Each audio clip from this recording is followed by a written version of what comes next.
오늘의 말씀은 요한복음 16장 19절에서 24절까지입니다. 예수께서는 제자들이 자기에게 물어보고 싶어하는 마음을 아시고 그들에게 말씀하셨다.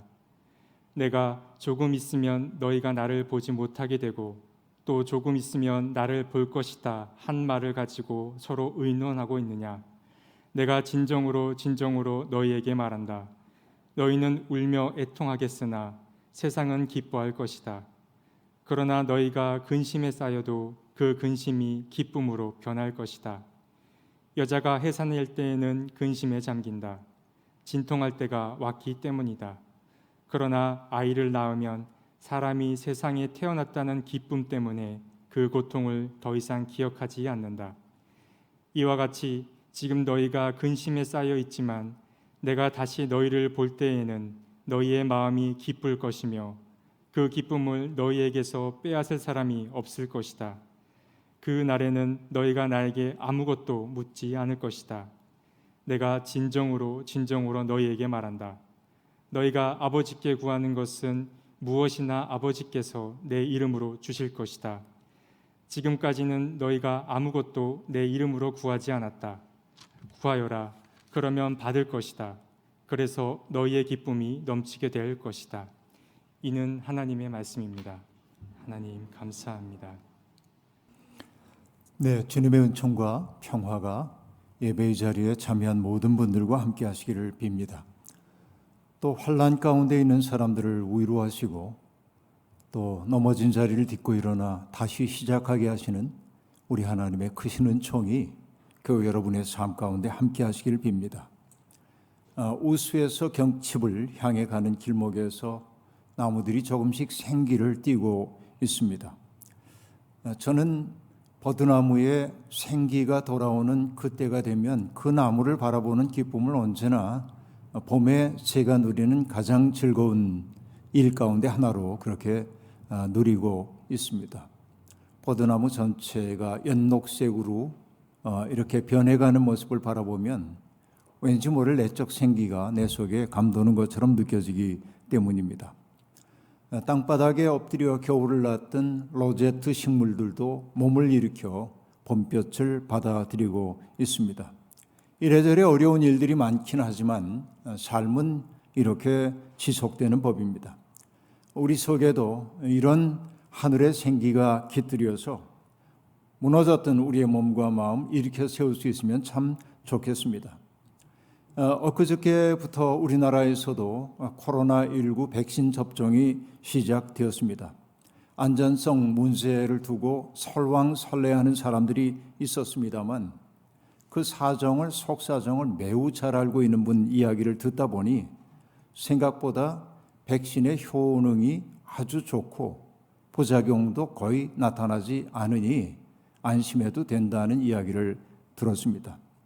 이것은 매스컴에 자주 등장하고 있는 이가 하는 이야기니까 믿어도 괜찮을 것입니다. 그러니까 차례가 되면 접종을 잘 받으시면 좋겠습니다. 조금만 더 이 시련의 시간을 잘 감내하면 저 터널 끝에 빛이 보일 수 있다고 이렇게 유보적이지만 낙관적인 이야기를 듣고 마음속에 좀 시원해지기도 했던 것이 사실입니다. 그러니까 지금이야말로 조금 더 조심해야 할 그런 때라는 생각이 듭니다. 축구 경기를 보다 보면은 해설자들이 늘 하는 이야기가 있죠. 처음 5분과 끝나기 전 5분이 중요하다고 얘기하는데 지금은 정말 조심해야 할 때라고 생각해 봅니다. 봄은 우리를 바깥으로 끌어내는 마력의 그 계절이긴 하지만은 그럼에도 불구하고 공공의 안전을 위해서 조금만 더 절제하는 모습을 보였으면 하는 생각이 들기도 합니다. 아무리 조심스럽게 지낸다고 하더라도 우리는 누군가를 만날 수밖에 없고 또 그 사람도 누군가를 만난 사람일 수밖에 없고 그 때문에 언제 우리가 감염될지 모르는 두려움 속에 있습니다. 최근에 저도 전화를 통해서 어떤 분이 확진자와 동선이 겹쳤다는 이야기를 제가 만났던 사람이 그런 얘기를 듣고 굉장히 긴장한 채 지냈습니다. 그 얘기를 듣는 순간부터 아무 증상이 없었던 몸이 무거워지기 시작하고 그렇죠. 괜히 기침도 나는 것 같고 열도 나는 것 같고 그런 그 어려움을 겪습니다. 혹시 나도 그런 생각이 들고, 그럼 그동안 내가 만나왔던 사람들은 어떻게 되는 거지 하는 생각이 들기도 하고, 그래서 여러분, 그분들이 음성으로 남았다는 소식이 제게 들려올 때까지 머릿속에서 온갖 소설을 썼다가 지웠다가 반복하며 지내곤 했습니다. 이게 정말 문제이죠. 한국인의 정서는 그럽니다. 내가 병 걸리는 것도 그 어려운 일이지만은 나 때문에 누군가가 피해를 볼까 하는 두려움이 무엇보다도 큰데, 그러니까 목회자인 저는 조금 더 그렇다고 볼 수밖에 없습니다. 그런데 저하고 접촉을 했던 분들이 다 음성으로 나왔다는 소식을 듣는 순간 갑자기 몸과 마음이 상쾌해지고 인생은 살만해 그런 느낌이 들기도 하고, 이게 이제 인간의 어쩔 수 없는 버릇인 것 같습니다. 그러니까 불안은 떨쳐버리기 어려운 인간의 버릇이기도 합니다. 불안은 내가 아무것도 할 수 없다는 사실이 주는 두려움입니다. 불안에 사로잡히는 순간 우리는 황량하고 낯선 세계에 홀로 버려진 것 같은 쓸쓸함에 사로잡히긴 합니다. 하지만 가만히 생각해 보면 아직 일어나지도 않은 일 때문에 질에 낙심하거나 절망한 이유는 없다는 생각이 듭니다. 어떤 일이 내게 닥쳐온다 할지라도 나는 그 상황을 감내하겠다라고 하는 마음의 든든함이 우리에게 필요합니다. 제가 종종 사용하는 말 가운데 하나가 바닥짐이라고 하는 말, 여러분 기억나시나요? 밸러스트라고 하는, 영어로는 그렇게 얘기를 합니다만 밸러스트는 우리말 사전에도 등재된 외래어입니다. 이게 뭐냐면 배가 바다를 항해하다가 배가 전복되지 않으려면은 그 전복되지 않을 수 있는 무게중심을 나타내는 선이 흘수선이라고 얘기하고 있는데, 그 흘수선이 위로 올라오지 않도록 배 밑바닥에 물이나 다른 짐들을 놓아둡니다. 그래야 이게 흘수선이 올라가지 않는다는 얘기죠. 우리 삶도 그러합니다. 우리의 마음속에 바닥짐이 있을 때 우리는 풍랑 속에서도 전복되지 않을 수 있겠다 하는 말이죠. 생각해 보면 믿음이야말로 우리 마음에 바닥짐이라는 생각을 늘 하며 살게 됩니다. 하나님께 우리의 삶을 맡기고 살 때 우리는 세상이 주지 못하는 든든함을 경험하기도 하는 것이죠. 어떻습니까, 여러분은? 오늘 예루살렘을 향해 나아가던 길에서 제자들은 주님으로부터 아주 뜻밖의 말씀을 듣습니다. 그 말씀은 그들이 기대했던 말이 아니었습니다. 너희들 가운데 한 사람이 나를 배신할 것이다. 시몬 베드로를 보고도 말씀하십니다. 달개 울음소리가 들려오기 전에 내가 3번 나를 모른다고 할 것이다 라고 말합니다. 그리고 이렇게도 말씀하십니다. 세상이 너희를 미워할 것이다 라고 말합니다. 우리는 누군가에게 사랑받기를 원하고 있고 누군가에게 환대받기를 원하는데, 그러나 주님이 하시는 말씀은 의무하기 이를 데 없습니다. 너희 가운데 누군가가 나를 배반할 거다, 나를 부인할 거다, 너희들이 고생 좀 할 거야, 이런 이야기를 합니다. 누구도 듣고 싶어 하지 않는 그런 말들이었습니다. 주님의 말씀은 메시아적 통치에 동참하게 될 설렘에 가득 차 있던 제자단들의 마음에 마치 찬물을 끼얹는 일이었습니다. 급기야 주님은 말씀하십니다. 나는 나를 보내신 분에게로 돌아간다 라고 말합니다. 그리고 또 말씀하십니다. 조금 있으면 너희는 나를 보지 못할 것이다. 그러나 또 조금 있으면 나를 보게 될 것이다 라고 말합니다. 어느 것 하나 이해하기 어려운 그런 이야기였습니다. 아니, 이해할 수도 없었지만 받아들이고 싶지도 않은 말씀이었습니다. 그 말씀과 더불어서 질서정연해 보이던 세상이 갑자기 뒤죽박죽이 된 것처럼 보였고, 자명한 것처럼 보였던 세상이 혼돈으로 빠져 들어가는 것을 제자들은 그렇게 느꼈을 겁니다. 혼돈에 빠질 때 혼돈은 모든 차이를 제거해버리고 맙니다. 제자들 가운데 어느 누구도 통찰력을 가지고 주님의 현실을 바라보지 못합니다. 모두가 다 한결같이 혼돈 속에 빠져들고 말았습니다. 주님의 말씀은 마치 갈릴리 바다에서 제자들을 괴롭혔던 풍랑과 같았습니다. 그들 마음속에 내적 동요를 일으켰으니 말입니다. 주님이 하시는 말씀을 그들은 도저히 이해할 수가 없었습니다.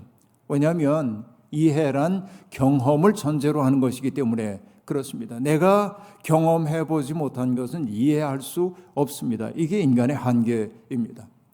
내게 전적으로 낯선 경험이 다가오게 될 때 우리가 하는 일은 그 일을 직면하면서 그냥 받아들이거나 아니면 거절하는 일밖에는 없는 것일 겁니다.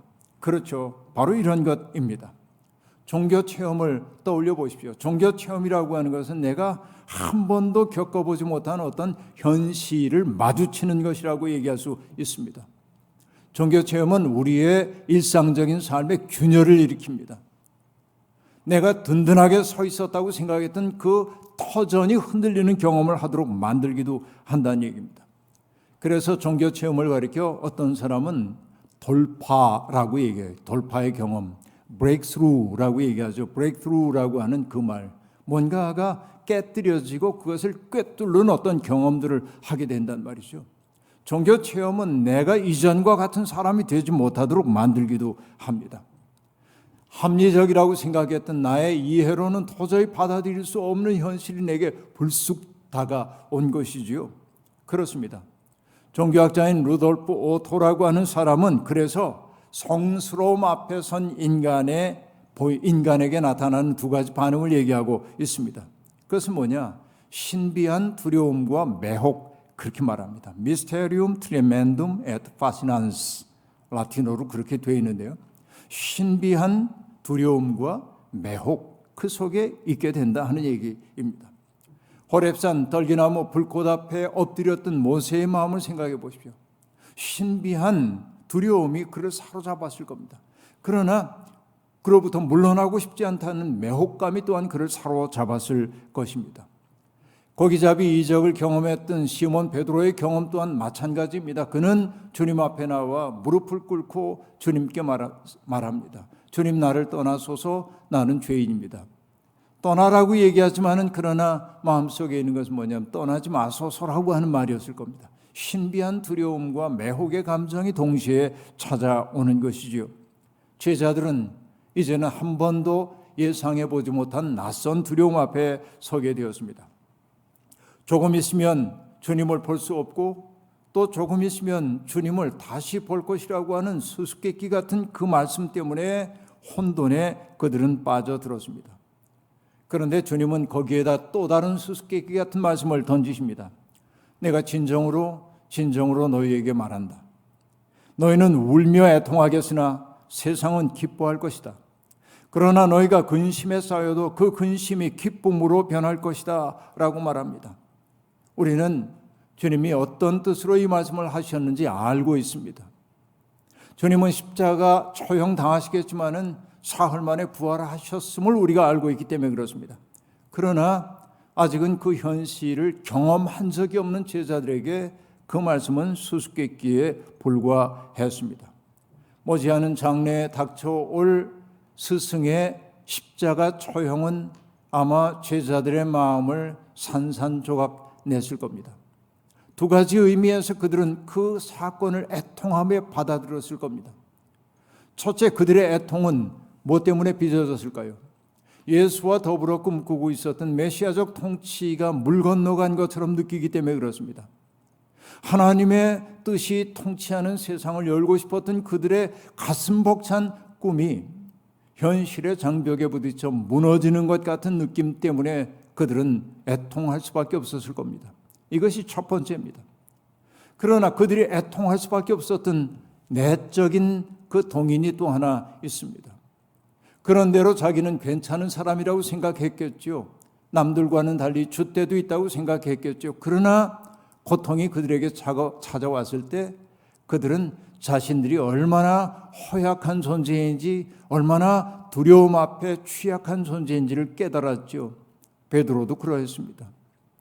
주님을 3번씩이나 모른다고 그는 부인했습니다. 그래서 그는 바깥 어두운 데 나가 통곡했다고 얘기합니다. 그렇게 믿고 따랐던 스승이 십자가를 지고 골고다 언덕을 올라갈 때 제자들은 다 스승을 버리고 달아났습니다. 그것이 바로 자기라고 하는 사실을 깨닫게 되었을 때 그들은 통곡하지 않을 수가 없었을 겁니다. 바로 이것이 애통함입니다. 그래요. 제자들은 그렇게 애통할 겁니다. 그러나 주님은 말씀하십니다. 너희는 애통하겠지만은 세상은 기뻐할 것이다 라고 말합니다. 요한복음에서 얘기하는 세상이라고 하는 것은 하나님의 뜻을 거역하는 질서를 뜻합니다.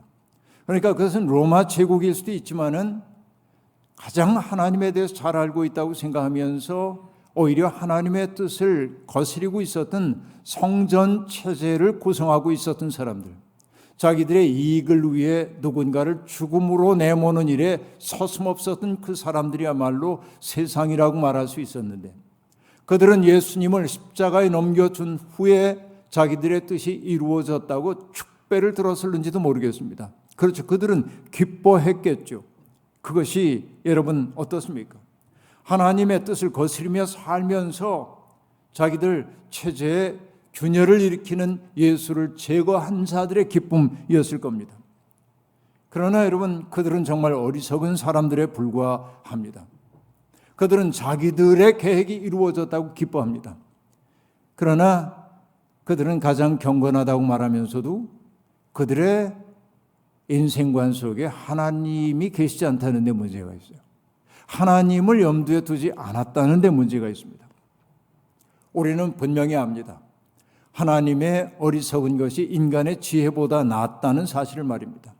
하나님의 연약함이 인간의 강함보다 더 강력하다는 사실을 우리는 분명히 알고 있습니다. 십자가가 바로 그러한 역설적 진리를 보여주는 실체입니다. 그래서 주님은 이 모든 것을 내다보며 말씀하시는 겁니다. 너희가 근심에 쌓여도 그 근심이 기쁨으로 변할 것이다 라고 말합니다. 바로 이것이 하나님이 하시는 역사의 방식입니다. 하나님은 눈물의 골짜기에서 샘물이 솟아나오도록 하시는 분입니다. 그리고 하나님은 우리가 입고 있던 슬픔의 상복을 벗기시고 기쁨의 나들이 옷으로 갈아입혀 주시는 분이십니다. 이것이 성서가 증언하고 있는 하나님이고 우리의 경험 속에 있는 하나님입니다. 오늘 하나님의 뜻대로 살려고 그러다가 고난 속에 있는 분들이 계십니까? 그렇다고 한다면 여러분, 우리는 근심이 변하여 기쁨이 되는 일을 분명히 맛보게 되리라 확신합니다. 주님은 이런 변화를 설명하기 위해 해산하는 여인의 이야기를 들려줍니다. 아이를 낳기 전에 여인은 다가올 진통을 예측하면서 두려움에 휩싸입니다. 그러나 그 두려움을 뚫고 새로운 생명을 출산하고 나면 근심과 두려움은 간데없이 사라지고 새 생명을 낳았다고 하는 기쁨만이 여인을 온통 사로잡는다고 말하고 있습니다. 그렇습니다. 십자가의 길과 해산의 과정은 새로운 생명을 낳는다는 측면에서 동일시 될 수 있을 것 같습니다. 세상의 아름다운 것들은 어떻게 보면 고통이라고 하는 용광로 속에서 빚어지는 것임이 분명합니다. 돌스토이의 소설 이반 일리치의 죽음이라고 하는 소설은 매우 중요한 소설입니다.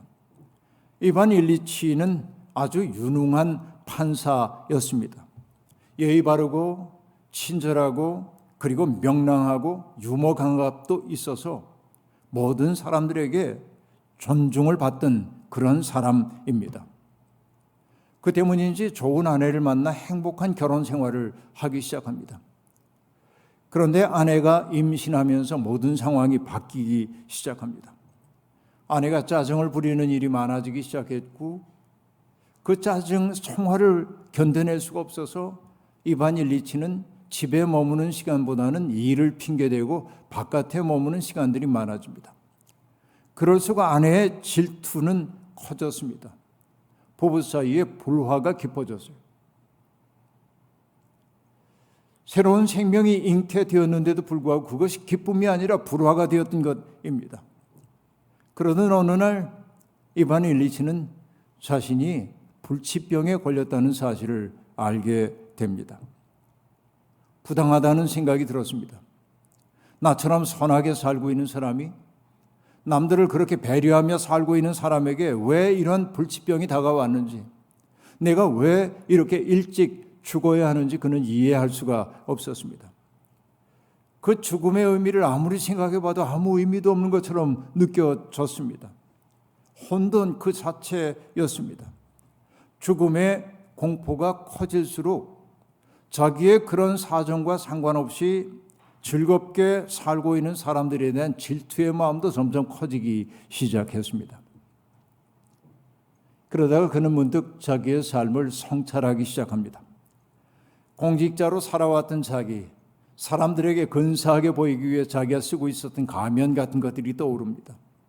그리고 상류층의 관습과 사고방식에 절어 살아온 자기가 허위덩어리였다는 사실을 그는 알기 시작합니다. 남들이 보기에는 근사해 보였는지 모르지만은 마음이 담기지 않은 삶을 살아왔다는 사실을 뒤늦게 깨닫습니다. 그리고 마침내 참회하고 그동안 멀리하고 있었던 아내에게 용서를 구합니다. 그리고 그 순간부터 가족들의 고통을 덜어주기 위해 애를 씁니다. 뭔가 역전이 일어났던 것이지요. 어느 날 김나지움에 다니던 아들이 아버지의 병상을 찾아와요. 그리고 죽어가고 있는 아버지의 손을 이렇게 붙잡고 그 손을 자기 입으로 가져간 후에 그 손에 입 맞추며 아들이 울음을 터뜨리는 거예요. 톨스토이는 그 사건이 벌어진 그 순간 일을 이렇게 기록하고 있습니다. 바로 그 순간 이반 일리치는 구멍 속으로 굴러떨어졌고 빛을 보았다라고 말합니다. 아들이 너무나 안쓰러웠고 아내도 불쌍했습니다. 그리고 그는 알았습니다. 내가 너무 사람들을 괴롭혔구나 하는 자각과 함께 죽음의 공포는 사라졌고 빛이 자기를 감싸는 것을 알게 되었어요. 이 이반 일리치의 죽음이라고 하는 이 톨스토이의 위대한 소설은 바로 우리가 가지고 있는 종교적 진실의 본질을 보여주고 있습니다. 여러분, 예기치 않게 찾아온 고통은 처음에는 사람을 어리둥절하게 만들지만은 나중에는 차분하게 자기 삶을 돌아보게 만듭니다. 그리고 정말로 돌아보는 사람은 자기의 삶이 고마움이라는 사실을 알게 됩니다. 내가 이렇게 살 수 있었던 것은 누군가의 덕분이라고 하는 사실을 알게 되고 그 죽음을 넘어서는 생명에 대한 기쁨 같은 것들을 맛보기 시작한다는 얘기입니다. 고통이라고 하는 반갑지 않은 손님이 찾아올 때 잘 맞아들여 그 속에 숨겨진 보화와 같은 것을 찾을 수 있다면 우리의 인생은 마이너스가 아닐 것입니다. 야복나루에서 하나님의 천사와 더불어 씨름을 했던 야곱 이야기를 여러분 잘 아시죠? 그는 천사가 쳐가지고 엉덩이 뼈가 상하는 고통을 겪었습니다. 그 천사가 자기를 놓아달라고 얘기할 때 야곱이 했던 말이 무엇이었습니까? 천사님께서 나에게 축복하시기 전에는 제가 놓아드릴 수가 없습니다 라고 얘기합니다. 그렇죠. 고통을 겪어냈지만은 그 고통을 복의 계기로 삼을 줄 아는 것이 하나님과 겨루어 이긴 자로서의 이스라엘 야곱의 삶이었던 것을 우리가 알 수 있습니다. 우리도 많은 고통을 겪으며 삽니다. 엉덩이 뼈가 상한 것 같은 위기가 우리에게 찾아오기도 합니다. 그러나 그것을 위기로 고통으로만 받아들인다고 한다면 얼마나 가엾은 인생입니까? 그것을 바꿔낼 수 있어야 합니다. 신앙이란 바로 그런 연금술이어야만 합니다. 슬픔과 근심과 고통이라고 하는 재료가 우리에게 다가온다 할지라도 결국은 그것을 통해 기쁨을 빚어주실 하나님을 믿어야 합니다. 예수 그리스도는 오늘 두려움 속에 십자가에 있는 제자들에게 바로 그 말씀을 하고 있는 겁니다. 제자들은 울며 애통할 겁니다. 하지만 주님은 그것을 누구도 빼앗아갈 수 없는 기쁨으로 바꾸어 주실 것입니다. 십자가는 절망의 시면처럼 보였지만 사실 그것은 영원으로 통하는 문이었습니다. 주님의 부활과 더불어 제자들은 완전히 새로운 존재로 거듭납니다. 누구도 빼앗아갈 수 없는 기쁨과 희망을 품고 사는 사람들이 됩니다. 그들은 혼돈 속에 빠져 있었지만 그 혼돈 너머로부터 기둥 하나가 자기의 내면 속에 들어옴을 느끼게 됩니다. 세상에 어떤 거친 것들이 몰려와도 흔들리지 않는 내면의 중심, 그것이 그들에게 얻어진다 하는 얘기입니다. 물론 여러분, 우리가 신앙을 통해 내면의 중심이 생겼다 할지라도 일상 속에 살다 보면 잣달한 근심 걱정 없을 수 없지요. 그래도 여러분, 그 그 고통이 우리의 삶의 중심을 뒤흔들 수 없다면 우리는 당당하게 살 수 있지 않겠습니까? 하나님과의 일치라고 하는 하나님의 중심과 일치를 맛본 사람들은 자기 안에 거대한 기둥 하나가 생겼음을 알게 됩니다. 그는 더 이상 땅의 인력에 속절없이 끌려가는 나부끼는 인생 아닙니다. 오히려 그는 인력을 거슬려 가면서 위의 것을 추구하는 하나님의 사람들이 되는 것이죠. 골로새서가 그래서 말합니다. 그러므로 땅에 속한 지체의 일들, 곧 음행과 더러움과 정욕과 악한 욕망과 탐욕을 죽이십시오. 탐욕은 우상 숭배입니다. 라고 말합니다. 여러분, 하나님을 만나고 나면, 부활의 생명 속에 우리들이 접속되고 나면 우리는 삶의 지향이 바뀔 수밖에 없습니다. 주님은 약속해 주십니다. 하나님의 뜻에 접속한 채 위의 것을 추구하며 사는 사람들에게 말씀하십니다. 이제까지 너희는 내 이름으로 아무것도 구하지 않았지만은 이제부터는 너희가 내 이름으로 구하는 것은 아버지께서 다 이루어 주실 것이다 라고 말씀하십니다. 그래요. 그런데 이루어지는 그것이 결국 무엇이 된다고 얘기합니까? 너희의 기쁨이 넘치게 될 것이다 라고 말합니다. 우리가 하나님 앞에 구하는 그 모든 것들이 결국은 우리에게 뭐로 귀결되냐면 기쁨으로 귀결될 것이라고 말합니다. 많은 사람들이 이 구절을 맥락과 관계없이 독립적으로 떼어가지고 거기에 밑줄을 긋습니다. 우리가 구하는 것은 아버지께서 다 이루어 주실 것이다. 주여 믿습니다. 그러고 욕심껏 구하기도 합니다. 그러나 여러분, 이 말은 오용되어서는 안 됩니다. 23절이 말하고 있는 그날임, 하나님께 아무것도 묻지 않아도 저절로 자명해지는 날이에요. 하나님의 마음과 내 마음이 일치를 이룬 그날입니다. 달리 얘기하면 그날은 하나님의 마음 속에 접속된 말이라고 말할 수 있어요. 하나님의 마음에 접속된 사람들은 자기의 욕망을 이루기 위해 하나님을 동원하려고 하지 않습니다. 오히려 하나님의 뜻을 이루는 데 필요한 것들을 하나님께 청할 뿐입니다. 하나님의 손과 발로 살기 위해서 내게 필요한 것이 무엇인지를 알아차리고 그것을 구하기 시작하는 겁니다. 어떤 것들일까요? 하나님에 대한 진실한 경외심, 내적인 평안, 하나님에 대한 신뢰, 그리고 세상이 빼앗아갈 수 없는 기쁨, 삶에 대한 균형 감각, 타인에 대한 존중의 마음, 사랑, 희망, 친절함, 연대의식, 그리고 일용할 양식, 이런 것 아니겠습니까? 내가 과도한 욕망을 세우는데 하나님을 동원하는 것이 아니라 하나님의 꿈을 이루기 위해 내 속에 있어야 할 것들을 구할 때 그것은 반드시 주님이 들어주신다. 하나님이 내 속에 사랑을 달라고 우리가 정말로 청할 때 하나님이 사랑 주시지 않는 법 없고, 내면의 평안 달라고 할 때 하나님 주시지 않는 법이 없어요. 우리가 구하여도 얻지 못하는 까닭은 하나님의 뜻에 일치되게 구하지 못하기 때문임을 알아차려야 할 것입니다. 여러분, 우리가 구하는 것들이 명예, 이익, 권세, 허영심 충족할 만한 것들을 구하면서 하나님이 내 기도 듣지 않으신다고 말하고 있는 것은 아닙니까? 하나님의 뜻대로 구하는 것은 하나님 다 이루어 주신다고 말합니다. 이것이 우리의 믿음이 되어야 합니다. 앞에도 말씀드렸죠. 신앙생활이란 연금술입니다. 슬픔과 근심이라는 재료가 시도 때도 없이 우리에게 찾아오지만은 그것을 기쁨과 감사로 빚어낼 수 있는 내면의 능력이 우리 속에 있어야 합니다. 그러한 변화, 그런 촉매가 무엇입니까? 하나님에 대한 전적인 신뢰입니다. 하나님에 대한 전적인 신뢰입니다. 여러분, 요즘 들어서 날이 갈수록 아주 오래전 새하늘과 새 땅이라는 이들이 그 노래집에 실어놨던 노래 하나가 떠오릅니다. 가사 다 기억하지 못하는데 그 가사 가운데 인상적인 대목은 제가 기억하고 있습니다.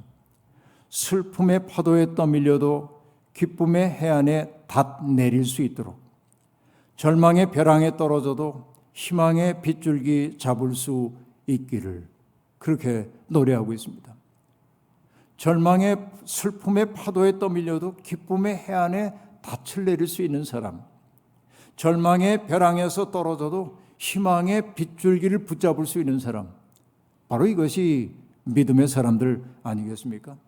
여러분, 우리의 삶이 바로 이러한 끈질긴 희망 위에 세워지기를 기원합니다.